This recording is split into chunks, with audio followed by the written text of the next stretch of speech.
Tomorrow. Hello, good evening. Thanks for being with us tonight here on The Hill. I'm Blake Berman. This is The Hill on NewsNation. President Trump in Japan right now, but questions tonight about his talks with China just days before his face-to-face with Xi Jinping. Why the president and his team are sounding optimistic about a potential major trade deal. But even before touching down today, the president making some headlines aboard Air Force One. So, did he open or close the door on a possible third term? I would love to do it. I have my best numbers ever. It's very terrible. I have my best numbers. If you read it, am I not ruling it out? You'll have to tell me. You see the look there from Marco Rubio? We'll get into it. Also tonight, how about this question? Why is the Energy Department announcing a $1 billion investment to build two supercomputers? The big dollar and big name backing that could lead to some big breakthroughs. We'll explain.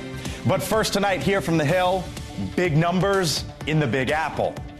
The New York City mayoral race between Zohran Mamdani, Andrew Cuomo, and Curtis Lee was seeing major turnout. Over the weekend for early voting, roughly 5 times as many ballots returned compared to 4 years ago. Cuomo today describing the turnout as extraordinary. There's fear in this city. There's anger in this city. There's frustration in this city. It's all percolating. And you can feel it out there. New Yorkers, at the end of the day, they want a mayor who can do the job.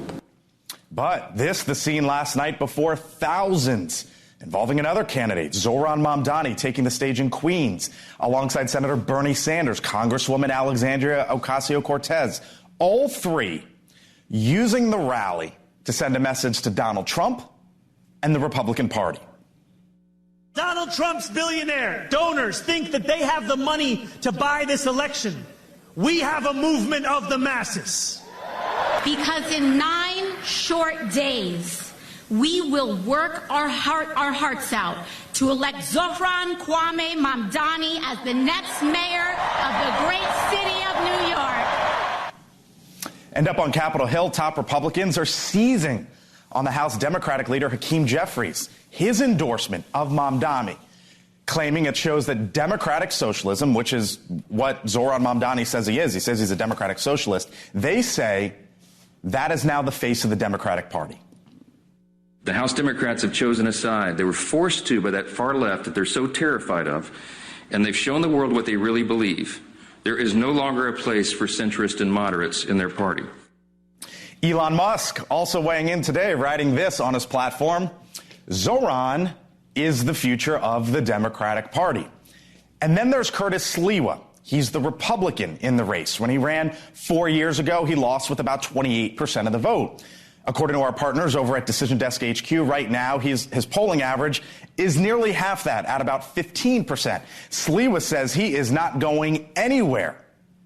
And we know that in part because right now he's right here. Joining us live tonight here on The Hill, Curtis Sliwa, Republican mayoral candidate there. Joining us live from Staten Island, it says, top right of the screen. Thanks for being here with us tonight here on The Hill. Curtis, your case, obviously you know this. Our audience knows this. There's calls for you to step aside. What's your case tonight for why you're in and what you're seeing? Well, first off, that ongoing argument that I should drop out is gone. It's done. I voted on the first day of early voting. 250,000 people have voted as of today, more in the next few days, and then, of course, November 4th. So I don't know how many times I have to say it. I'm the only Republican candidate. I'm the law and order candidate. Andrew Cuomo, the architect of no cash bail that's caused the crime crisis. Zohran Mamdani, his apprentice, raised the age, closed the prison. They're both in agreement. They're like two peas in a pod. I give people an alternative choice in this election. So why would I want to drop out? And by the way, if anybody should drop out, it's Andrew Cuomo, who got beat decisively in that Democratic primary, having been ahead at one point by 40% to 1% on March 1st of 2025, and yet he lost by 13% on June 24th. So if anybody doesn't deserve an opportunity to run, it's Andrew Cuomo, who has been off the campaign trail for 10 days since Labor Day. You don't win elections by just hanging out in the suites with your billionaire friends. So on the way forward, and I hear you, Curtis, that you say that that you voted and you're in it, and you've said this time and again. Here's what I'm looking at in part. Republican movement last go around, Donald Trump 2024. Right? Obviously, you're a Republican in New York. You're on the ballot, but we both recognize that there's no Republican, especially in New York City, even more popular than Donald Trump. And he was able to move the needle to the right. Right? There was movement in Manhattan, the Bronx, Queens, Brooklyn, Staten Island, et cetera. But still, even with all that, for the first time since 1988, he had the best showing, and he only hit 30% there in Manhattan. Here's what he said the other day when asked about you, and then I want to get your reaction on the other side. He's not going to win, and not looking too good for Cuomo either. But maybe, I don't know, if he dropped out, maybe Cuomo would have a little bit of a chance, but not much. It's really a question of, would I rather have a Democrat or a communist? And I would rather have a Democrat than a communist. If that man right there can only get 30% in New York City, what's the path forward? Well, look, that's the president's point of view, but he has changed his mind from week to week. I have a mission. I have a get-out-the-vote effort. I'm going to win this election by November 4th. I am the designated Republican candidate. There was a time to challenge me months ago. Nobody stepped forward. So the election is on. And by the way, since when do we allow billionaires, influencers, and insiders choose who's going to win in elections? I thought when I was growing up, one person, one vote. The people were going to choose the man. Why are we afraid of the people choosing? I'm not. I say put it in the hands of the people. All three candidates should go out there, do their best to get their vote to the ballot box, and on November 4th, we will know who the next mayor is. There's I'm doing this that. surge. I don't see Andrew Cuomo doing that. There's this surge of early voting. Why do you think it is? Is it, Mamdani and the enthusiasm that he's bringing? You seeing something else? What do you think it is? Well, look, with Zohran Mamdani, he's dealing with a generational change. A lot of millennials and Gen Zers who are excited because they hear everything's going to be free, free, free. It's fantasy, not reality.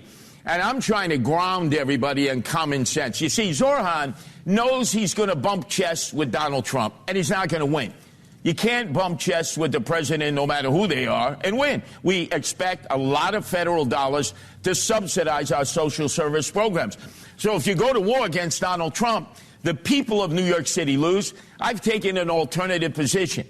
You sit down with the president or whoever he assigns to the task, and you try to negotiate so it lessens the hurt to New Yorkers who are in desperate need. We've already had Medicaid cut. We've had food stamps cut. They're going to cut the funding to the public housing sector. If you go to war with him, you'll blame Trump for all the cutbacks, when in reality, if you took a different position, you might help a lot of people in New York City. That's what the mayor should do. So you bring up the threats there from Donald Trump. Here's what he has said on that.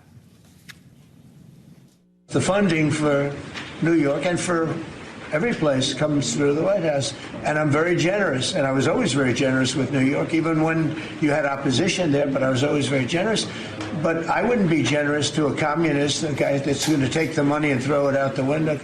So if you believe the poll, I'm just saying if here, Curtis, if the polls are right, if the betting markets are right, Mamdani wins, and if Donald Trump, who's the president of the United States, says, you know what, we're going to cut funding, however he may or may not do it in New York, what would you say to the president? Should he go down that path or no? No. He's already said if Zohran Mamdani is the winner, he'll immediately extract another $7 billion in funding to New York City that we desperately need. Don't hurt the city because you don't like the mayor. But it is incumbent upon Zohran Mamdani, if he should win, he's got to take a different track with Donald Trump. But Andrew Cuomo, he also wants to bump chests with Donald Trump. Both these guys want to be tough. We don't need a tough mayor in New York City. We need somebody who's compassionate, concerned, and considerate. And that's why I'm going to win on November 4th. Nobody's tougher than me. But that's not the time to get tough with the most powerful man in the world, the President of the United States, Donald Trump. Curtis Sliwa with us tonight here on the Hill. Appreciate the time, sir. Thank you. Oh, anytime. All right. Talk again, maybe. We'll see you. All right. So as the candidates enter the final stretch, the front runner doubling down on what he calls democratic socialism. Last night in New York City, Mamdani holding a rally headlined, as I mentioned, by AOC, Senator Bernie Sanders. Mamdani saying that he wouldn't be there without Sanders.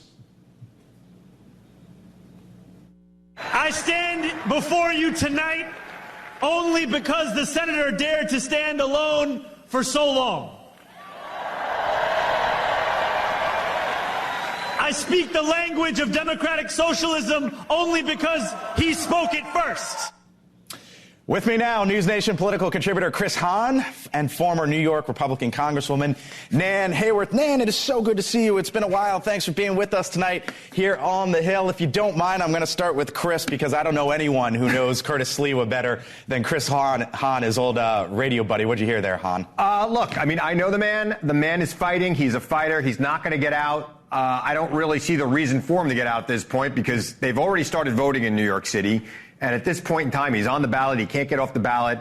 He's going to be a protest vote against Mamdani. So is Cuomo. Unfortunately, neither one of them are going to get enough to beat Mamdani at this point. Nan?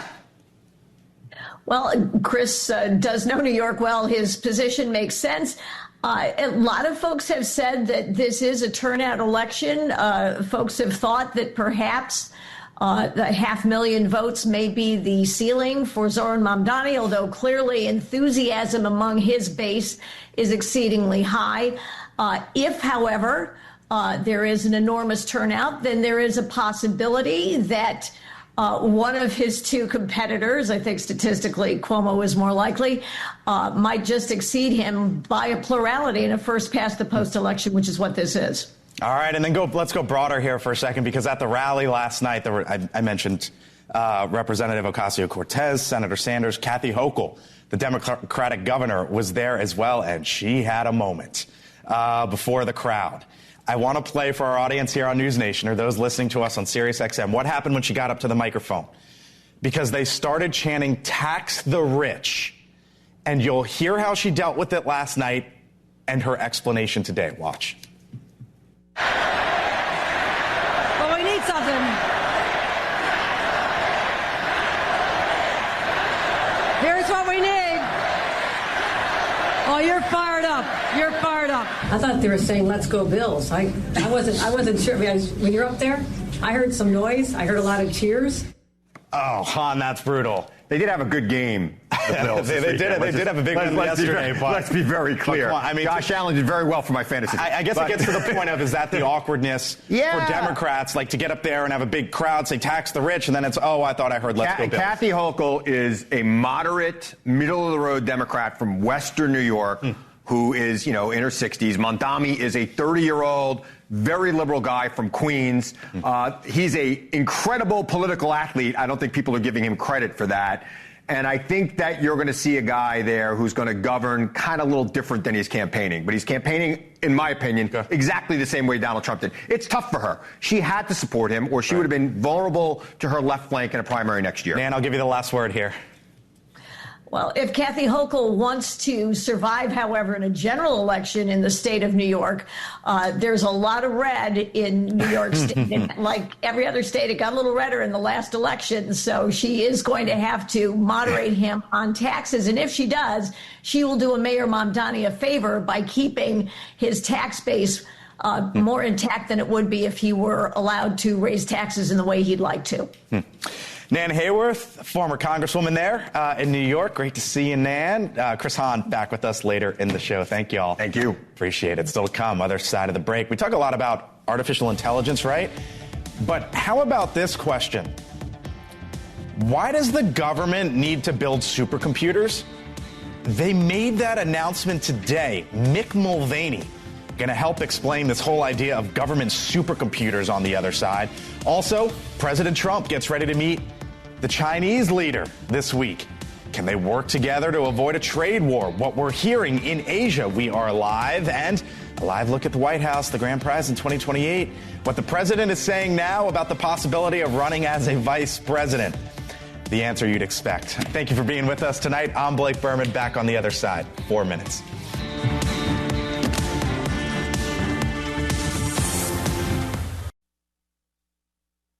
Dollar deal that the United States can hope transform the world as we know it, from increasing national security to hopefully curing cancer. The Energy Department and the tech company AMD announcing that they are now developing 2 new supercomputers to help drive innovations in science, energy, and national security. The supercomputers' names, Lux AI and Discovery. Lux expected to roll out early next year, working at about 3 times the capacity of other supercomputers. It's billed as the U.S.'s first AI factory with 3 times the computing power. Now, Discovery comes online, the hope is, a few years later, 2029, and promises to be more advanced with even more power. The Energy Secretary, Chris Wright, saying that the computers could impact all different sorts of things. Nuclear weapons management to, hopefully one day you would think maybe curing some form of cancer. The government and AMD will share all that new computing power. With me now, here on the Hill, Mick Mulvaney, NewsNation contributor, former Trump White House chief of staff. Hello, sir. Hello, Berman. It's good to be back. Back from your world travels. Man, what wild times we are living in that we're talking about a government investment in supercomputers right now, of all the things that they could be putting money toward. What do you make of it? This one, listen, you and I have had some really good discussions, I think, about the government getting more and more involved in the private sector, buying private businesses and so forth. Those are equity stakes. That's exactly right. This is different, though. That's exactly right, which is why this doesn't bother me so much. The government needs supercomputing. It just does. One of the things you talk about, nuclear weapons, yes, but one of the things we use it for is weather. So the government needs computing power. I'm sort of glad to see they're making these long-term investments. Every time not every time, but you often hear the other side of it. Not connecting the dots here, but headline today, Amazon cutting 30,000 corporate jobs. There was a New York Times report out just the other day that they are hoping to avoid hiring about 160,000 people in the U.S. by 2027. And the point that I'm getting at, Mick, is, and we can see it here, ChatGPT adoption versus the internet. Look at how long it took the internet to get 800 billion users compared to ChatGPT. Things are moving fast, very, very and quickly. The worry is that this is going to mean jobs. And it absolutely is going to mean jobs, just the way that automobiles displace people who are making horseshoes. It's going to happen. But your point is well made. It's going to happen a lot faster. We phased the automobile in over decades. We phased computers in, versus, say, typewriters over decades. This is going to be phased in a very short period of time. But there's opportunities there. As a small government conservative, maybe the government doesn't have to hire as many people to do what it does if it's going to effectively use AI. All right, so we can build supercomputers and we can't open up the government. No. Like I said. We want to build supercomputers. We don't want to open the government. Oh, well, you're part of it. Well, I guess you can maybe say that for both. Yeah. Anyways, what are you hearing? Nothing. Not a darn thing. In fact, I don't mean to laugh at it, but that's the same thing. When I talk to lawmakers, it's that. Yeah, that I think both sides are happy with where they are. The Democrats think they are winning the political battle, and the Republicans are looking and saying, look, we kind of like giving Donald Trump more authority, more ability, and nobody has more control over the federal government during a government shutdown than the Office of Management and Budget. So I think everybody's sort of happy with where it is. That sounds terrible if you've, not getting paid, and it is terrible if you're not getting paid. But I don't sort of get a sense that there's a real giant push right now to change this status quo. So that's the sense. Here was Kelly Loeffler, who runs the Small Business Administration, talking to NewsNation earlier today. And it's not just the flow of capital that it's been cut off, as the speaker said. It's small businesses that rely on federal contracts. Thousands of them across the country have received stop work orders. It's our storefronts that are cutting back hours, manufacturers that are shelving expansion plans, and generational businesses that are closing their doors for good. That, of course, at a press conference earlier this morning. So what moves the needle, Mick? Because we had talked about people missing their paychecks. Yeah. That's happened. We talked about the troops maybe not getting paid. They got taken care of. Air flight delays. That's happening all over the country. That hasn't moved the needle. Is it that? Is it the SNAP benefits for 40 million Americans that run dry come Saturday? What is it? I got to think it's something else. No, I think it's air travel. I really do. I think SNAP benefits aren't they are real if you are getting SNAP benefits. 40 million. Okay.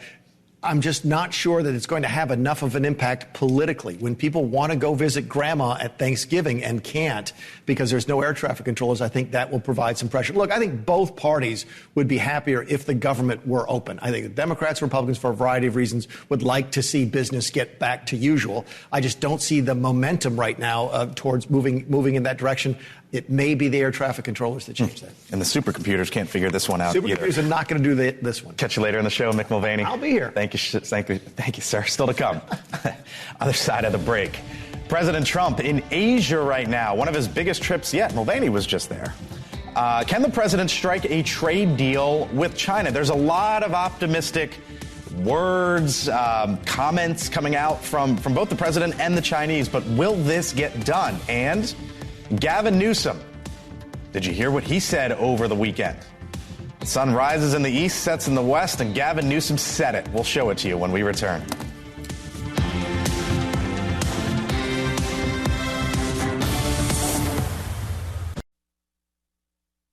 Here to the Hill on NewsNation, 6:30 on the dot. How about that here in Washington tonight?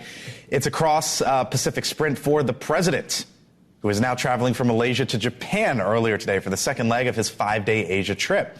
He met with the Emperor of Japan and will meet with the Prime Minister as well.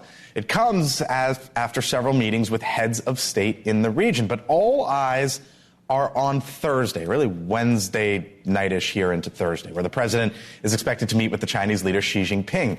That meeting expected to take place in South Korea. On the line, a potential trade deal or framework.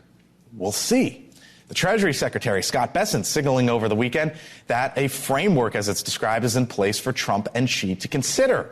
That sent markets flying today on hopes that a deal could happen. Nothing has been agreed to yet. How do you feel? But we feel good. I mean, we feel good. It also comes just as a Navy helicopter and fighter jet crashed into the South China Sea yesterday, just 30 minutes apart. Those crashes are being investigated at this hour. Our Robert Sherman live this morning, there in South Korea with the very latest, traveling with the president. Hello, Robert. Hey there, Blake. Daybreak just a short while ago, and I can tell you, traveling around this country, there's a lot of anticipation for the arrival of President Trump on the ground here. That anticipation is growing now that news has spread that there's a framework on the table between China and the United States, and that is going to be discussed when President Trump and President Xi Jinping meet face-to-face on Thursday. It's not a done deal, but there's a lot of warm rhetoric coming from both Beijing and Washington. In terms of the key topics of all this, agriculture and soybeans. We've heard about that a lot over the last couple of weeks. Rare earth minerals, that's a big one. Resolving TikTok, another key issue. Fentanyl, arguably the force that has driven us to this point. Even shipping fees have had a major impact on re-leveling the landscape of trade here. All of those are significant. All of them could be sticking points, but the president says he's feeling good heading into that face-to-face. We're going to have a great talk. I have a lot of respect for President Xi. I like him a lot. He likes me a lot, I believe, and respects me, and I think he respects our country a lot. And I think we're going to have a successful transaction for both countries. From the Chinese side, their top negotiators saying both sides engaged in constructive discussions on these matters. The stance taken by the United States was firm, while China remained resolute in safeguarding its interests. Tough talks have led us to this point here, Blake, and it's going to be up to these two heads of state, President Xi and President Trump, to either greenlight this deal or tell their negotiating teams, go back to the drawing board. Blake? Hey, Robert, you know this as well as anyone. It is a long ways to where you are. And the last time, or one of the recent times that President Trump was over there, he had that surprise visit in North Korea with the dictator there, Kim Jong-un. It was unexpected then, or at least a surprise then. Do we know if that's a possibility now? Well, he said rather publicly here is that this is something that is possible, that he's open to. In fact, it was our own Kelly Meyer who was the first one to ask the president about this on Friday, and it's since picked up steam. There's nothing official on the docket yet, but no one is distancing themselves from it. So if it happens, it won't be quite the surprise it was 6 years ago. Blake? All right. Our Robert Sherman, live this morning, 7:30 there in South Korea. Robert, thank you. Now, just days before the highly anticipated meeting between President Trump and China's Xi, a U.S. Navy helicopter and a fighter jet crashing in the South China Sea just 30 minutes apart. It is believed to be two separate incidents, All crew members, thank goodness, on board the aircraft were rescued and are in stable condition, we are told. The causes of the crashes still being investigated. The U.S. Pacific Fleet says they were conducting routine operations from the USS Nimitz. The United States regularly deploys military vessels in the South China Sea to counter China's growing military presence there. Joining us now here on the Hill, Arizona Democratic Congressman Greg Stanton sits on a couple big committees, House Foreign Affairs Committee and also the House Select Committee on China. Congressman, thanks for being in. Good to be here. Yeah, there's not much going on in this town, but you're here. We appreciate it. Very few things are as bipartisan in Washington as China, and you're on the committee that sort of oversees all this. What do you make of President Trump sitting down with Xi Jinping, call it in the next 72 hours or so, 48 hours or so, to possibly try to strike a trade deal? Look, it's a positive thing that the president is meeting directly with Xi of China, but I'm very concerned. I mean, I don't think there has been a coherent China policy coming out of this White House. If someone could explain it to me, let me know. One day they're pretending to be friends. The next day we're slapping 100% plus tariffs on them. The next moment we're doing export controls on our most advanced semiconductor chips. Isn't some of it to try to stop China from putting controls on rare earth minerals because they're dominant right now and we're not? And the president wants to stop the flow of fentanyl. I think those are two of the big ones, is it not? On the flow of fentanyl, we can 100% agree the precursor chemicals that result in the development of fentanyl in Mexico and other places, so much of it comes out of China, and the administration is right, and we'll have bipartisan support to encourage China to stop the exporting of those precursor chemicals. But I'm very concerned about what else they may be talking about. China wants our most advanced semiconductors. We have had an export control policy saying no, because we are in a battle to win the AI battle, to be first to AGI, and we cannot allow China to have the most advanced semiconductor chips. They've retaliated by the rare earth conversation. That's obviously a challenging thing for us. But the thing that has to be off the table is, of course, Taiwan. We have to continue to support the people of Taiwan. In my state, Arizona, Taiwan, TSMC, is investing $165 billion. And so Taiwan cannot be a subject matter of these discussions. Here was the Treasury Secretary Scott Bessent aboard Air Force One. We'll pick it up from there. Have a framework for President Trump, President Xi to decide on, and we discussed a wide range of things from tariffs, trade, fentanyl, substantial purchase of U.S. agricultural products. And rare earths. And rare earths. But nothing has been agreed to yet. We feel good. So it seems like that's the package and the president feels good. If that's indeed the package from your perch on the committee, you'd be comfortable with that? Yeah, so that's obviously sort of aiming low, if you will, but still you have to get started with it to kind of build up to much bigger things. Look, the problem really is that for us to win the economic battle with China, and that's what we need to do, we need to have our allies. We need to be in partnership with Europe and our Asian partners like Japan and South Korea. Instead, we've been slapping tariff after tariff after tariff on them, pushing them away. So we're kind of going at this with China 1v1, if you will, when we should be doing it in partnership with our allies. That's where I really disagree with this administration. And I think it weakens us going into any discussions with China on any kind of a trade deal. Nothing on the schedule. But if he were to meet with Kim Jong-un, like what happened in the first term, would you view that as a development of talking and seeing what comes from it, or is that a line that gets crossed? It would be horrific if the president were to have a meeting with Kim Jong-un. We saw what happened in the first term. He elevated Kim Jong-un on the world stage with the hope that it would slow down or stop the nuclear development. It didn't work at all. It was a failure during that time. And if they do a surprise meeting, again elevating Kim Jong-un without any agreement from Kim Jong-un to stop the nuclear development, that would be a failure on the United States' part.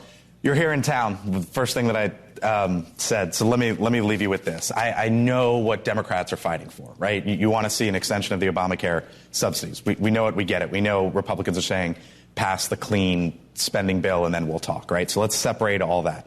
From your perch, as a member of Congress who's here in Washington, how much longer do you think this goes? What do you believe an off-ramp could be?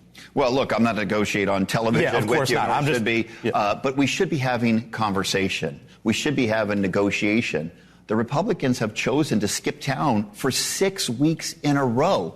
We're here because there is still business to be done, but also to send a clear message. We're here to work. We want to extend that hand, and let's have these conversations because it's clear what we are saying. This is what's happening to health care in America after the Medicaid cuts that were made in the One Big Beautiful Bill. Now these massively increased insurance premiums. 4 million Americans are going to lose access to health care.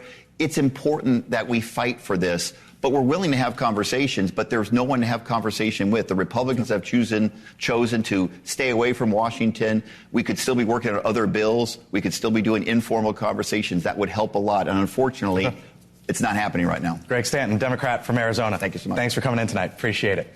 Still to come, other side of the break. I played you some sound there aboard Air Force One.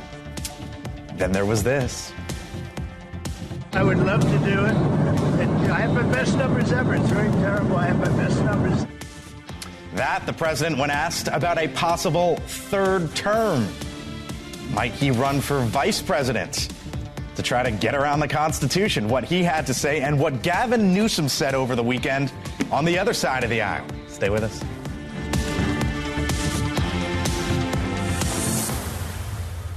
NewsNation and Decision Desk HQ out in front. Accurate election results faster than the other networks. NewsNation once again has called it first. The difference is DDHQ. No one has been close to NewsNation because of DDHQ. Coverage begins Tuesday, November 4th, starting at 7/6 Central. Away from the 2028 presidential election. One thing we can be for sure of is that President Trump cannot run for a third term. Or can he? As the president was flying aboard Air Force One to Asia today, a reporter presented to him with the loophole that could, who knows, allow for a third term run. Here was the president, non-committal. Watch. One theory of how you might try to steer a third term. So you can run as the vice president. Yeah, I'd be allowed to do that. I would love to do it. I have my best numbers ever. No, you'd be allowed to do that, but I wouldn't. I wouldn't. I think it's too cute. So he ruled out the possibility of running as the vice president. So does that just close the door shut? Full panel here with me now. Mick Mulvaney, former chief of staff in the first Trump administration, NewsNation contributor. T.W. Origi with us, former communications aide to Senator Lindsey Graham. Janae Wartel is a Democratic strategist. And Chris Hahn, former senior aide to Democratic Senator Chuck Schumer, NewsNation contributor. Why does that bring all the chuckles to you? I remember when we talked about our in the first term about our policy towards Taiwan, which is officially called strategic ambiguity. That's actually. Okay, I was wondering where you were going. No, it's actually what we call it, strategic ambiguity. And Trump was like, I love that. That's exactly what I am, strategically ambiguous. He's going to give you 15 different answers on this question for the next 15 months. It just is. He loves the chatter. He's not going to say yes. He's not going to say no, so that we do precisely this. Absolutely. It always kills me like how easy the Democrats are to bait. Yep. I watch. Throw the line in, they're biting immediately. So when I watch this, that's what I see, is like him just throwing it out there and trying to spin a bunch of people crazy. Yeah, look, it's a non-starter because of the Constitution. Unless the states act, Congress isn't going to act on it, blah, blah, blah, blah, blah, blah, blah, blah. We know that. But what I found instructive, and Mick, you probably remember this, when he was asked another non-starter, which was the use of nuclear weapons when Putin was talking about using them, it's obviously a non-starter because we're all dead if we use them against Russia. But he said, well, why would I say no anyway? Why would I take that off the table? He knows he's going into his lame duck years. He doesn't want to lose the leverage. He doesn't want to lose that grip. So, of course, he's going to chum the waters and watch the Democrats bite.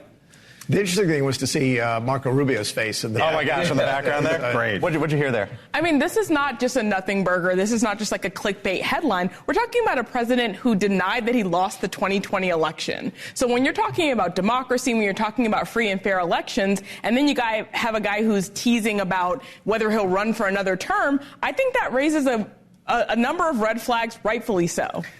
Look, it accomplishes a couple things for him. The lame duck status is his thing. He likes to troll Democrats. But the problem I have with it is he swore an oath to the Constitution of the United States. And the Constitution of the United States says he cannot run for another term. And what he should say is, I swore an oath to the Constitution, but I don't think he believes in oaths. And that's part of the problem here. And that's why it's so easy to troll us on this, because we don't believe that he believes in anything other than his own ability to lead. All right, you know who is running? Roll it.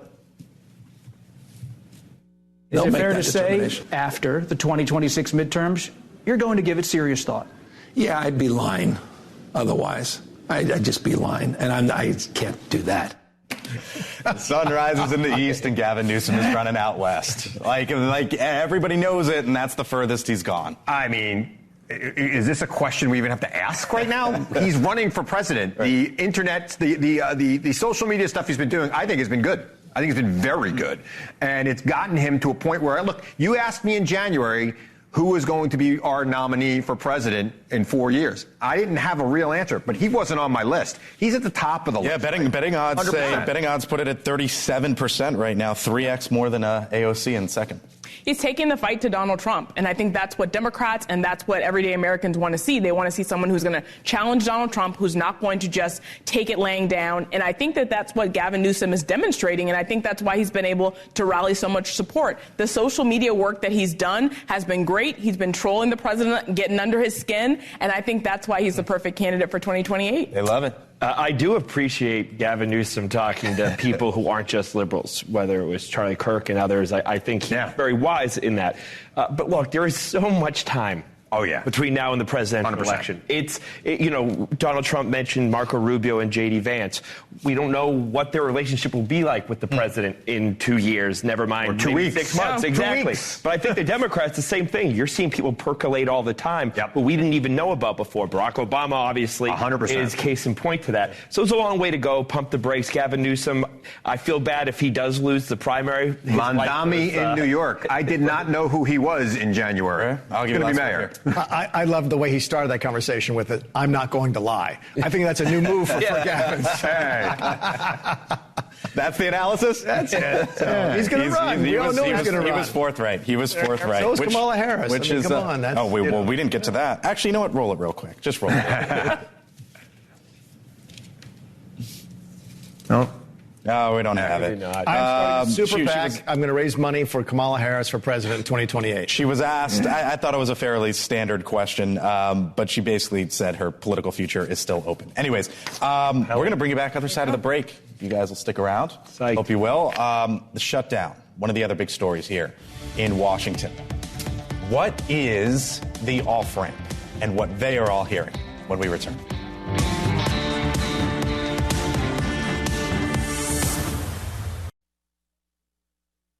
To reopen the government, which is why we continue to demand that Republicans sit at the negotiating table. Republicans do not have the ability to do this on our own.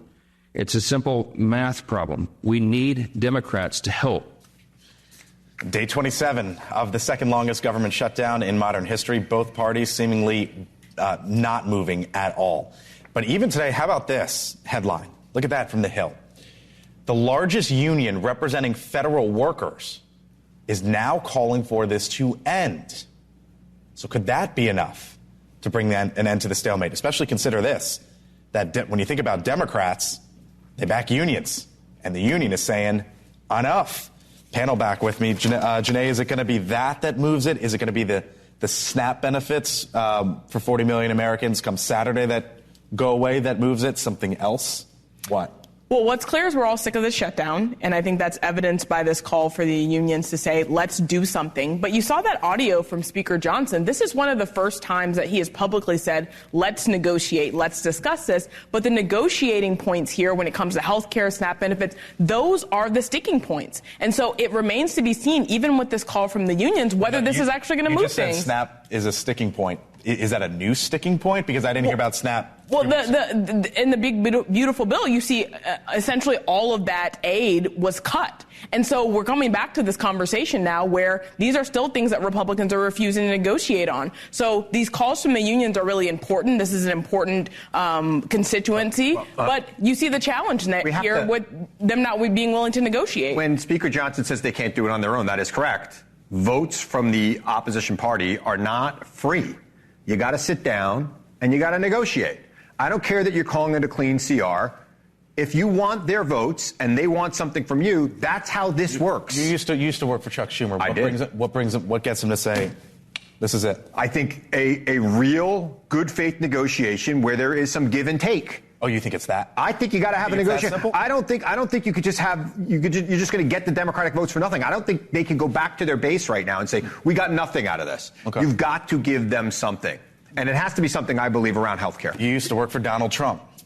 If you have a negotiation on something outside the bounds of the deal, you're going to have a shutdown every single year. That was the logic the Democrats used on us in 2013 and why they didn't negotiate with us in 2013, why they didn't negotiate with us in 2019. That if you use this as leverage and get something out of it, then you're going to use it as leverage every Well, they did get something in 2013, right? Take me to the now, though.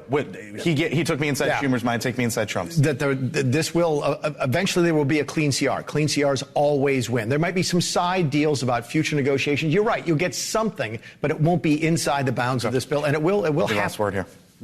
Thune, Johnson, Trump have all admitted health care is a massive problem. That negotiation will not just take a day. That's a longer debate. There are bills in the House and in the Senate that Republicans support to increase the subsidies for a year, to push them out so we can have that debate. Look, I always thought this was going to end or people would start giving up. On the Democratic side, after the No Kings rally, we're starting to see people potentially fold. The fact of the matter is everyone acknowledges the problem. So what do Democrats really want when they have the debate open to them? All right, I got to leave it there. Thank y'all. Appreciate it. Still to come here on News Nation. Henna Doba. Hello, Henna. Filling in for Elizabeth Vargas coming up in about 15 seconds. She's covering the potentially catastrophic hurricane in the Caribbean. Major story there. And the pictures are likely to be devastating.